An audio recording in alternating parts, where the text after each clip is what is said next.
So I just spent the better part of 2 hours with the new Google Pixel Fold, and let's just say it's a lot better than most of us thought. Let me explain.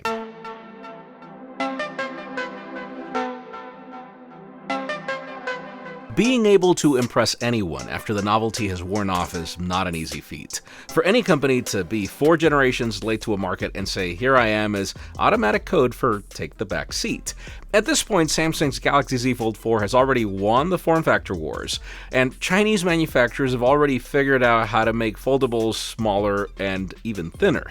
The only way for Google to enter this market so late and make anyone care is if they either price their Fold more aggressively to pay for your curse of the early adopter, or be able to spare you of this problem and actually deliver some real improvements. Well, this is the Pixel Fold, Google's first foldable ever, and probably the best smartphone the company has ever made by far. Listen, I walked into this briefing thinking that I was just going to do a quick short and call it a day, but after using it for a few hours, there was seriously no way I was not going to make a video and tell you why you should care. I'm Jaime Rivera with Pocketnow, and let's dive in.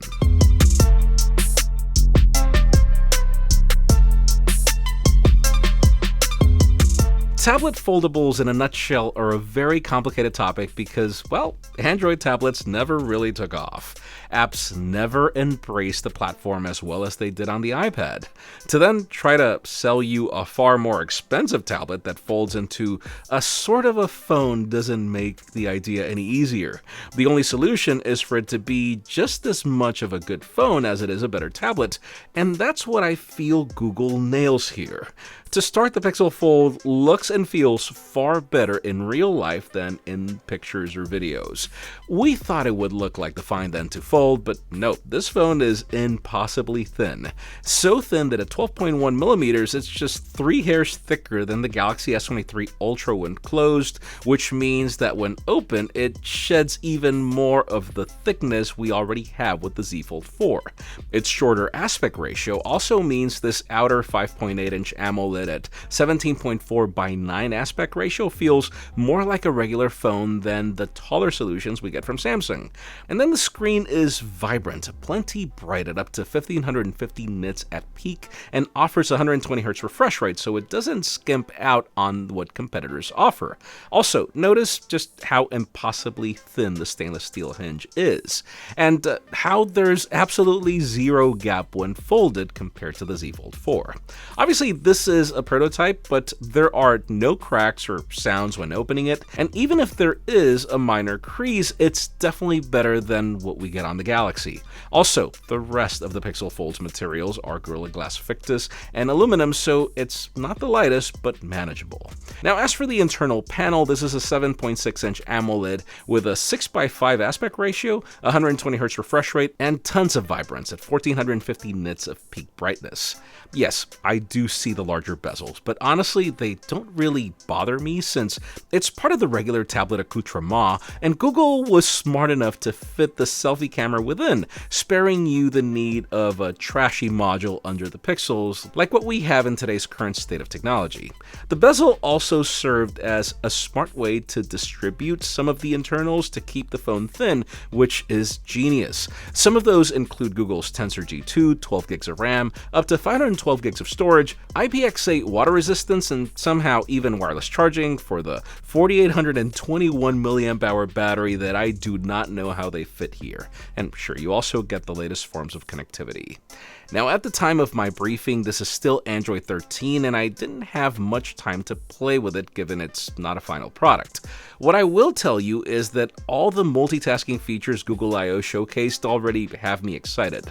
For this form factor to take off, we needed the maker of Android to care, and my hour or so with it proved a lot of thought was given to the UI, though I can't report on more for now, but expect this to be a Pixel in everything, up to even the AI perks.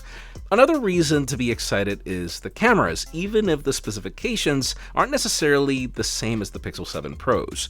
That said, Google is offering pretty much the exact same focal capabilities from the primary cameras, a pretty good set of selfie ones on both screens, and we also know Pixels can make miracles with any sensor, so this might just be the first foldable with great photography, even up to the periscopic zoom option. And I think that's the best way for me to conclude my hands-on experience. I walked in thinking this was another first-generation attempt by Google that had no chance to survive, and I walked out liking what I saw probably too much. A lot of this phone just feels right, though, yeah, there wasn't much of a cheer when the price tag was announced. $1,799 doesn't make it an easy sell, and especially when the Z Fold 4 gives you S Pen support, which I personally care about more. Would I buy it? Well, first impressions are hard, but this is probably the best first-generation product that I've ever played with. The rumors of this being ready since 2020 seem more credible now than ever before.